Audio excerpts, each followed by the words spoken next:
Hi, Book Talk listeners. Doug Miles here to recommend a very interesting book for you. Don't Let the Enemy Steal From You, A Crown of Thorns to a Crown of Righteousness by Darren Cox. Check it out. It's available in ebook and paperback on Amazon.com. Again, the title, Don't Let the Enemy Steal From You, A Crown of Thorns to a Crown of Righteousness by Darren Cox. Joining us now in our Book Talk segment, great to welcome a man who's written a very best-selling book in hardcover, now out in paperback, and it's helping a lot of people. It's called Self-Reg, How to Help Your Child and You Break the Stress Cycle and Successfully Engage with Life. We're joined today by Dr. Stuart Shanker, and he joined us by telephone today. And Doctor, good to talk with you. How are you? I'm great. Thank you, Doug. Yeah, good to have a chance to chat with you for a couple of minutes. First of all, congratulations on the success of the book. I know it just came out in the last week or two in paperback, but what's been the feedback you've gotten so far since it's been out? You must be getting a lot of people writing to you, right? Yes, we have. And what's most exciting for us is that what we're trying to do is we're trying to help an awful lot of kids, and we can see that this is actually happening, and that's why I wrote the book. And again, for people maybe not aware or didn't get it in hardcover, it's kind of based on the premise. There's no such thing as a bad kid. It's right. It's behavioral issues, but you kind of take a little bit of a different attack on it, like you said, called self-reg or self-regulation. Give kind of a capsule summary, if you could, for people who may not be aware. Well, self-regulation refers to how we manage stress. And what we're seeing today is essentially a generation of kids that are overstressed. Now, having said that, it's kind of puzzling at first. Why would they have such high stress levels? And to answer that question, first we have to understand what stress is for a scientist. So stress is anything that requires the brain to burn energy to keep some internal system running smoothly. And when we look at the stresses that kids are under, we look at 5 domains. So we look at physical stresses, things like visual or auditory stimulation, crowd, not enough sleep, not enough quality sleep. So we look at all these physical stresses. Then we look at emotion stress. Those are the ones that your audience will be most familiar with. We look at cognitive stress. What's a cognitive stress? And we explain that carefully in the book. And then finally we look at social stress and pro-social stress, how we deal with other people's distress. What we find is whatever kid we're working with, whether it's a behavioral issue, whether it's a kid who's having problems with attention or with their emotions, what we find is their stress load is always too high, and we always have to look at all 5 domains. Mm-hmm.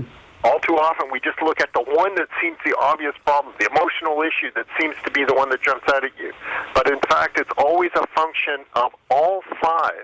And when a kid's under way too much stress, whatever the reason, what it does is it lowers their ability to deal with some particular stress that they find. Yeah, not terribly long ago, but when I was in elementary school and high school, there was always a couple of kids that had maybe a little emotional issues, but it seemed to be that prevalent. But it seems now, just from what I've read and talking to other people, that more kids are going through this. Do we know why that is?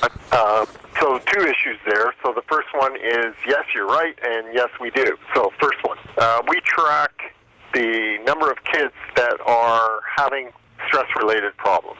And what we're seeing is an explosion in these kids, and it's happening younger and younger, and it's getting harder and harder to treat. So why is it happening? Well, it's happening because, A, we are an overstressed society, mm-hmm. all of us. And so my own stress is going to impact my child's, or my stress as a teacher will impact that of my students. And what's more, we are seeing such rapid, dramatic changes in the kinds of things that we do or that a child does and the kinds of things that the child doesn't do. And it's this combined effect, which is what it's doing, is it is depleting the child's energy reserves, their resources. And they need that energy to deal with the positive stresses in life. And those positive stresses might be school, sports, music. We need stress. But if a child has too much of the bad stress, the negative stress, they don't have the resources to grapple with the positive ones. And so that kid is in a sort of negative, is in what we call a stress cycle. And we have to break that cycle. I always wondered if I guess it is, and you talk about it in the book, more broken homes, unfortunately, or single-parent homes. That obviously adds a lot of stress. So that's a contributing factor, I guess, nowadays, right? Absolutely. So if you start to think about it, you can figure out the obvious stresses. Then what we want to understand is, what are the hidden stresses? What are the ones which don't jump out at you? So should I give you one example? Sure. Yeah, sure. Well, sugar is a hidden stress. And why do we say that? Well, because we now know that there's a system in the brain that monitors how much sugar is in the bloodstream. And if there's too much sugar, a system kicks in to get rid of it. And that system burns, those metabolic responses burn an enormous amount of energy to bring the sugar levels of the blood back to normal, back to safe. Now you think about how much sugar kids are consuming today. And the problem is that I can have my child, and I'm such a diligent parent, and I make sure lights are out at 9 o'clock, and she gets that full 9 hours sleep, and they still wake up cranky in the morning, and they can't pay attention. And I don't stop to think, what are the hidden stresses? But those behaviors are telling me that there is a stress overload. I don't know what stress is yet, and I'm going to have to figure it out, and I'm going to look at the obvious stresses, and I'm going to look at the hidden stresses. How about, and again, going back to, when I was a kid in school or after school, most of the day was, you were planning what you're going to do, whether play football or hockey, whatever you do, and get exercise and gym class and all that and recess. I don't see kids doing that as much anymore. Is that a problem? To burning off that energy? Problem. Yeah, it's a huge problem. And so when we were starting this, I mentioned to somebody that when I was a kid, that's what we did. Everybody was outside, and we were all doing stuff. So we ran a little pilot project in a school district in Nova Scotia, and we brought in these stationary bikes into the classroom. They're called a spark bike.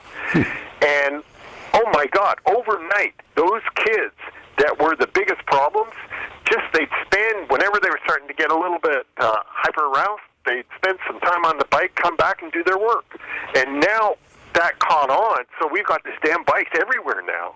So what it's telling us, we've got to figure out how we can, make our schools what we call self-reg havens, places where kids can thrive.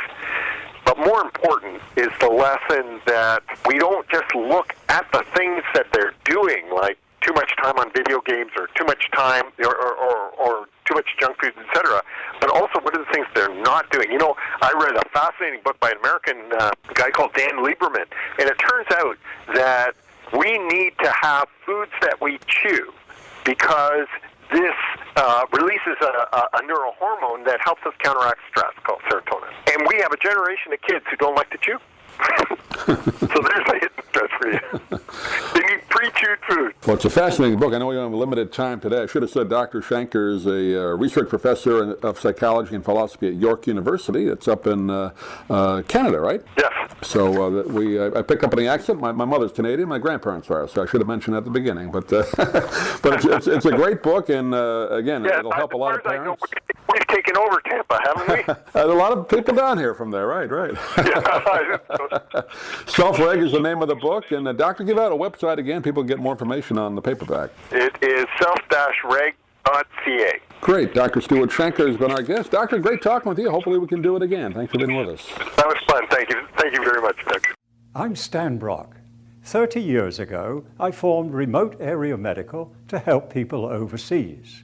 But then we found generations of families in America isolated by poverty from the health care they need. Together, we can take dental, vision, and medical help to 1 million adults and their kids, right here at home in the United States of America.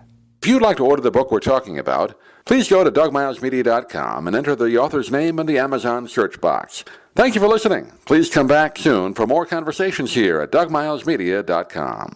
This has been a presentation of Doug Miles Media, all rights reserved. You can listen to or download previous programs at iTunes, Stitcher.com, or DougMilesMedia.com.